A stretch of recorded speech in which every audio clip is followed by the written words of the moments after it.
जय जगन्नाथ बंधु आम चैनल तरफ आपण को स्वागत एवं अभिनंदन। आपण माने निश्चय भलरे थिबे।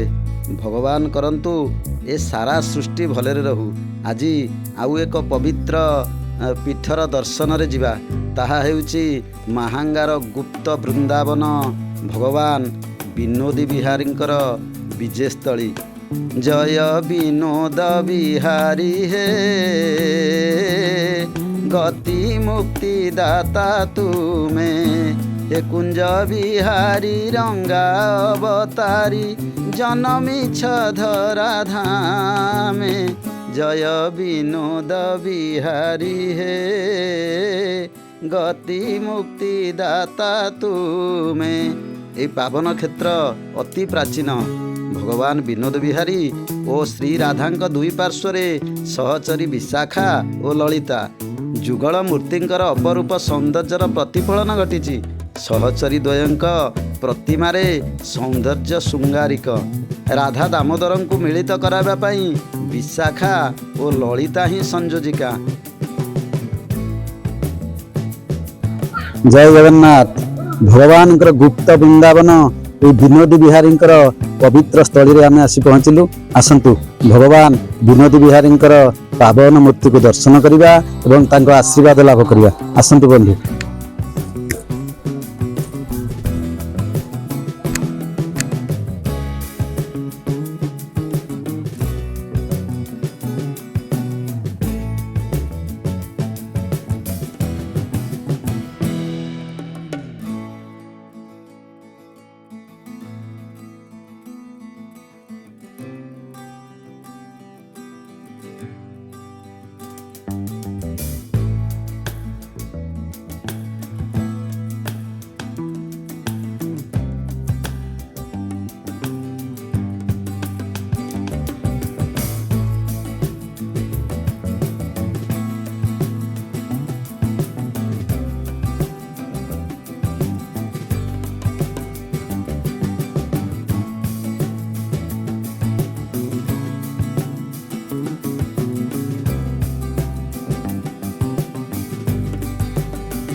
जय जगन्नाथ बंधु।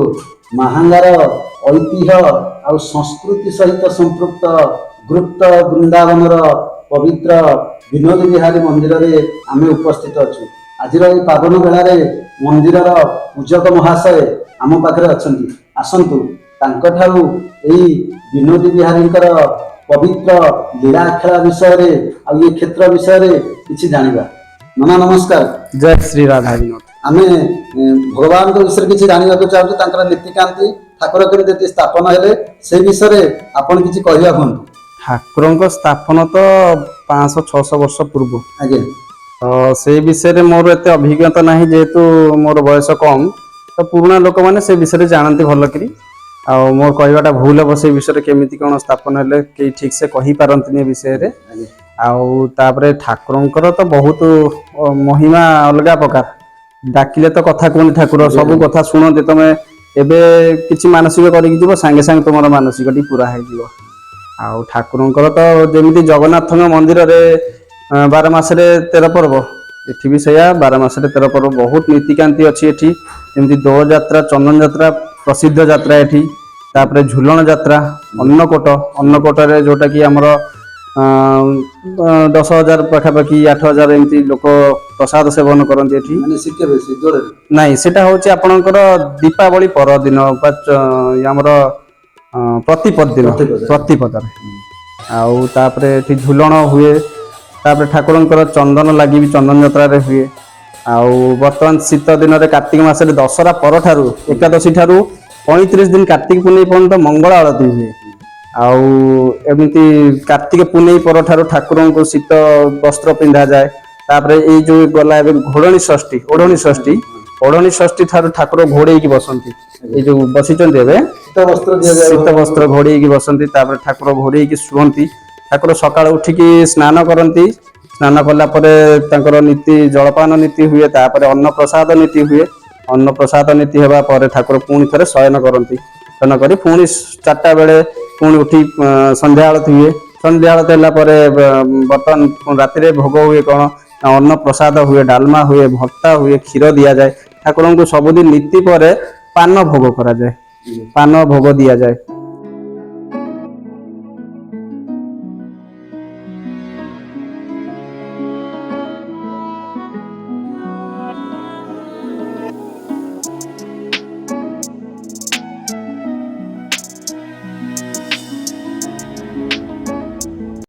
କଥାରେ ଅଛି ବିନୋଦ ବିହାରୀ ଚାଚେରୀ ସଦେଇ ଶରଣ ପାଚେରୀ। ଆଜ୍ଞା ଏ ସୁନ୍ଦର ଗୋଟେ ପ୍ରବାଦ ଅଛି। ଆମେ ସେଇ ଭଗବାନ ବିନୋଦ ବିହାରୀଙ୍କର ଏଇ ଚାଚେରୀ ବା ଦୋଳ କଥା ଟିକେ ଜାଣିବାକୁ ଚାହୁଁଛୁ ଆପଣଙ୍କ ଠାରୁ। ଠିକ କଥା କହିଲେ। ଯୋଉଟା କି ବିନୋଦ ବିହାରୀ ଚାଚିରୀ ସଦେଇ ଶରଣ ପାଚିରୀ ଆଜ୍ଞା ଆଳି ରାଜାଙ୍କର ଝୁଲଣ ଏବଂ ଓଳକମାନଙ୍କ ମେଲଣ। ଆଜ୍ଞା ଏଇଟା ଯୋଉ ବିନୋଦ ବିହାରୀ ଚାଚିରୀ ଏଗୁଡ଼ା ଲୋକ ପ୍ରବାଦ ଆମ ହଁ ମାହାଙ୍ଗାରେ ବେଶୀ। ହଁ ଏଇଟା ଆଜ୍ଞା ବହୁତ ବଡ ତ ଜିନିଷଟେ। ଓଡ଼ିଶାରେ ପ୍ରସିଦ୍ଧ ହଁ ଓଡ଼ିଶାରେ ବି ସାରା ଜାଣନ୍ତି। ଏଇ ଯୋଉ କହିଲେ ଆପଣ ଏଇଟା ହଉଛି ବିନୋଦ ବିହାରୀଙ୍କ ଚାଚିରୀ ଯୋଉ ଏଇଟା ଫାଲଗୁନ ମାସରେ ହୁଏ। ବିନୋଦ ବିହାରୀ ବାହାରନ୍ତି ଏଠୁ ଏ ଯୋଉ ବିଗ୍ରହ ଦେଖୁଛନ୍ତି ଆଜ୍ଞା ଇଏ 4 ବିଗ୍ରହ ଶାଳଗ୍ରାମ ସହିତ ବାହାରନ୍ତି ବିମାନରେ। ମାନେ ଶାଳଗ୍ରାମ ସହିତ। ଶାଳଗ୍ରାମ ସହିତ ବାହାରନ୍ତି ବିମାନରେ। ବିମାନରେ ବାହାରି ଏଠୁ ଆପଣ ଶିପୁରା ଗ୍ରାମ ପର୍ଯ୍ୟନ୍ତ ପୁରା ଯାଆନ୍ତି। ସମସ୍ତଙ୍କ ଘରେ ବସି ଭୋଗ ଯୋଉ ମିଷ୍ଟାନ୍ନ ଭୋଗ ହୋଇଥାଏ ଯାହାର ଯାହା ଭୋଗ ହୋଇଥାଏ ଏମିତି କି ଜଣେ ଜଣ ଘରେ 100-150 ଥାଳି ମଧ୍ୟ ଭୋଗ ସେ ହୁଏ। ଭୋଗ କୁଆଡ଼େ ଭାରି ଅନନ୍ୟ ମାନେ ସିଏ ଅନ୍ୟ ପ୍ରକାର। ସିଏ ଏ ମାସ ସାରା ମାହାଙ୍ଗାରେ ଖାଲି ଆପଣଙ୍କ ବାସ୍ନାରେ କେବଳ ଘିଅ ବାସ୍ନା ନାକରେ ବାଜିବ ମାସ ସାରା ଆଜ୍ଞା ଦୋଳ ଯେତିକ। ଆଉ ସେ ସମସ୍ତଙ୍କ ଘରେ ଗୋଟେ ମାସ ଧରେ ସେ ଭୋଗ ସରେନି। ଆମେ ବି କହୁଛୁ ଆମ ଘରେ ବଡ ହଣ୍ଡାରେ ହଣ୍ଡାଏ ଲେଖା ଭୋଗ ଥାଏ। ଯିଏ ଯାଆନ୍ତି ସେ ଭୋଗ ଯାହା ଘରକୁ ଆପଣ ଯିବେ ସେ ଭୋଗ ଖାଇବେ। ମିଠେଇ ହେଲା, ଲଡୁ ହେଲା, ବଲ୍ଲଭ ହେଲା। ଆପଣଙ୍କର ଏଠିକାର ପ୍ରିୟ ଭୋଗ ହଉଛି ବିନୋଦ ବିହାରୀଙ୍କର ବିନୋଦ ବଲ୍ଲଭ। ବିନୋଦ ବଲ୍ଲଭ। ବିନୋଦ ବଲ୍ଲଭ। ଆଉ ସେ ଯାଆନ୍ତି ମାହାଙ୍ଗା ସାରା ସମସ୍ତଙ୍କ ଘରେ ପାଖାପାଖି 150 ଘରେ ଭୋଗ ଖାଇକି ଆସନ୍ତି। ମାନେ ପୂର୍ବ ଦିନ ରାତିରେ ବାହାରନ୍ତି ଏବଂ ତା ପରଦିନ ରାତିରେ ଭିତରେ ପଶନ୍ତି। ମହାସ୍ନାନ ହୁଏ ତାପରେ ସ୍ନାନ ତାପରେ ପରେ ଭିତରେ ପାଞ୍ଜି ପଢା ହୁଏ। ଯୋଉଟା କି ସେଇଟା ସବୁଠୁ ବଡ ପ୍ରସିଦ୍ଧ ଯାତ୍ରା। ବହୁତ ଲୋକ ସଂଖ୍ୟା ଆପଣ ଦେଖିବି ପାରିବେ। ଯେକୌଣସି ଗୁଗୁଲରେ ସର୍ଚ୍ଚ କରିବି ଜାଣିପାରିବେ।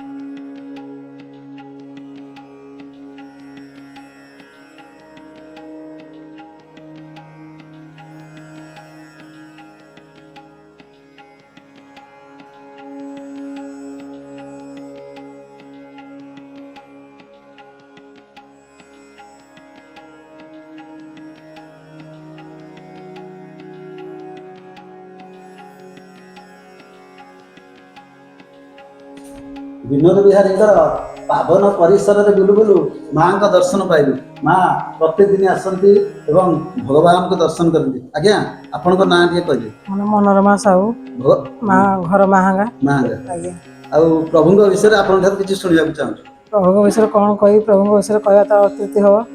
କିନ୍ତୁ ପ୍ରଭୁଙ୍କ ତ ଏ ପ୍ରଭୁ ହେଉଛନ୍ତି ପ୍ରତ୍ୟକ୍ଷ ଦେବତା। ଡାକିଲେ ସେ ଜବାବ ଦିଅନ୍ତି। କିନ୍ତୁ କହିଲା ବେଳକୁ ଦେହ ହାତ ଥରୁଛି ତାଙ୍କ କଥା। କିନ୍ତୁ ହେଉଛି ସେ ବହୁତ ବଡ଼ ଠାକୁର। ତାଙ୍କର ଦୋଳ ପୂର୍ଣ୍ଣିମାରେ ସେ ପ୍ରାୟ ଯାଆନ୍ତି ସବୁବେଳେ। ଆମର ସବୁ ବର୍ଷ ପ୍ରତିବର୍ଷ ଦୋଳରେ ଠାକୁର ଭୋଗ ଖାଇବା ପାଇଁ ଯାଆନ୍ତି। ଶହ ଶହ ଲୋକ ତାଙ୍କ ସାଙ୍ଗରେ ଯାଆନ୍ତି। ବହୁତ ଆଡ଼ମ୍ବରରେ ଯାଇକି ଭୋଗ ପ୍ରତ୍ୟେକ ଦ୍ୱାର ମୁହଁରେ ପ୍ରତ୍ୟେକ ଘର ଘର ବୁଲି ଭୋଗ ଖାଆନ୍ତି। ଆଉ ଏମିତିକି 108ରୁ 110 ଥାଳି ଯାକେ ଭୋଗ ହୁଏ ତାଙ୍କର। ଆଉ ଦୋଳ ଯାତ୍ରା ବୋଲି ଗୋଟେ ବଡ଼ ଯାତ୍ରା ଅଛି। ତାପରେ ଆଉ ଗୋଟେ ଅଛି ଆମର ଚନ୍ଦନ ଯାତ୍ରା। ସେ ଚାପ ଖେଳନ୍ତି 9 ଦିନ ଧରି। ନଈରେ ଅକ୍ଷୟ ତୃତୀୟା ଦିନ ଆରମ୍ଭ ହୁଏ। ସେ ତ ବହୁତ ମାନେ ବହୁତ ବଡ଼ ନଈରେ ଆମର ଚାପ ବହୁତ ଠାକୁର ବହୁତ ସମୟ ଧରି ଚାପ ଖେଳନ୍ତି।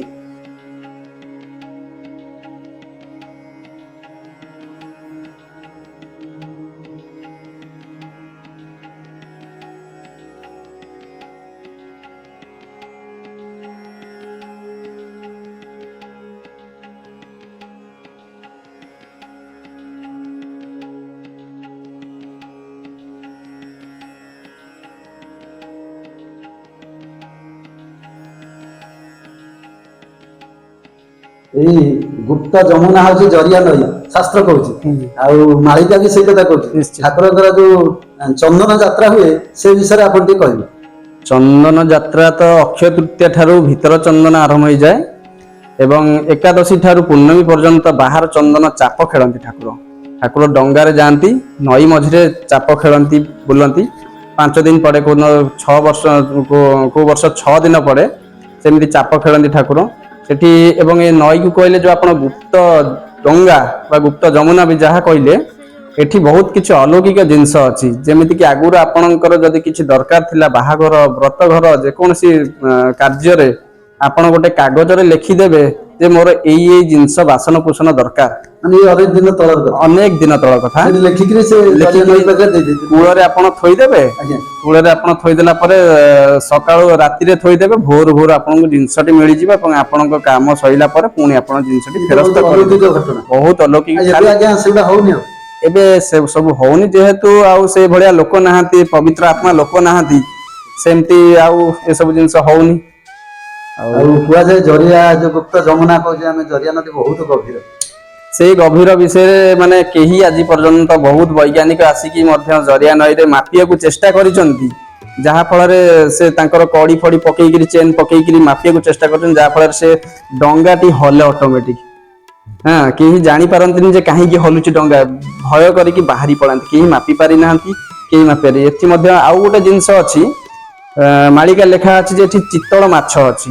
ଚିତ୍ତଳ ମାଛ ଯାହା ଯେତେବେଳେ କଳିଯୁଗ ଶେଷ ହବ, ଆପଣଙ୍କର ଛତିଆ ବଟକୁ ଯେତେବେଳେ ଜଗନ୍ନାଥ ମହାପ୍ରଭୁ ଆସିବେ, ୟାଙ୍କରି ନଈର ଚିତ୍ତଳି ମାଛରେ ସେ କବାଟ ତିଆରି ହବ, ଯୋଉଟା କି ସେ ଜଗନ୍ନାଥଙ୍କର ଯେମିତି ଜୟ ବିଜୟ ଦ୍ୱାର କବାଟ, ସେମିତି କବାଟ ଗୋଟେ ତିଆରି ହେଇକିରି ସେ ଛତିଆ ବଟରେ ଲାଗିବ, ଚିତ୍ତଳ ମାଛ କଣ୍ଟାରେ। ଏହା ଅଚ୍ୟୁତାନନ୍ଦ ମାଳିକାରେ ବି ଉଲ୍ଲେଖ ଅଛି। ଅଚ୍ୟୁତାନନ୍ଦ ମାଳିକାରେ ଉଲ୍ଲେଖ ଅଛି।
ଭଗବାନ ବିନୋଦ ବିହାରୀଙ୍କର ପବିତ୍ର ଗୁପ୍ତ ଯମୁନା ଇଏ ହେଉଛି ଜରିଆ ନଦୀ। ଏଇଠି ଭଗବାନ ଚନ୍ଦନ ପୂର୍ଣ୍ଣିମାରେ ଚାପ ଖେଳନ୍ତି। ଇଏ ହେଉଛି ସେଇ ପବିତ୍ର ପାବନୀ ଗୁପ୍ତ ଯମୁନା।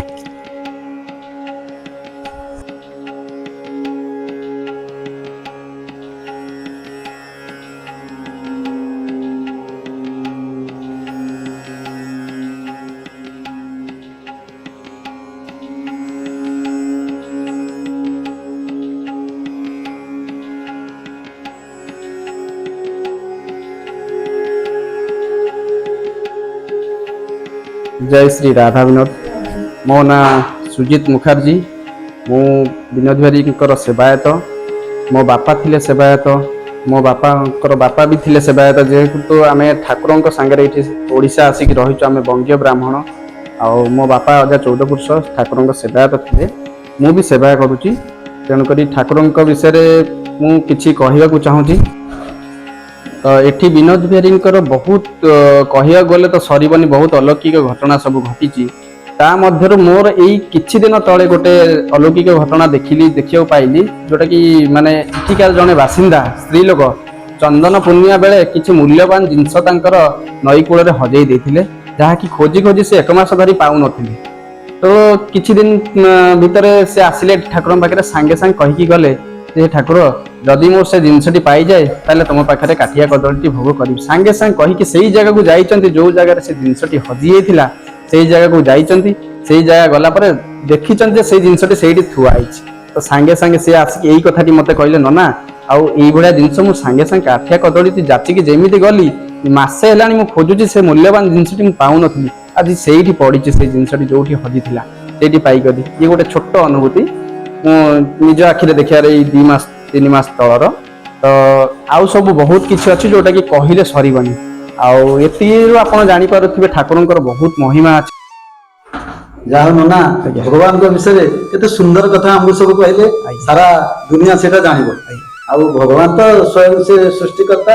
ଆପଣ ଏତିକି କହିଥିବାରୁ ଆପଣଙ୍କୁ ଆମ ଚ୍ୟାନେଲ ତରଫରୁ ଧନ୍ୟବାଦ, ନମସ୍କାର। ନମସ୍କାର।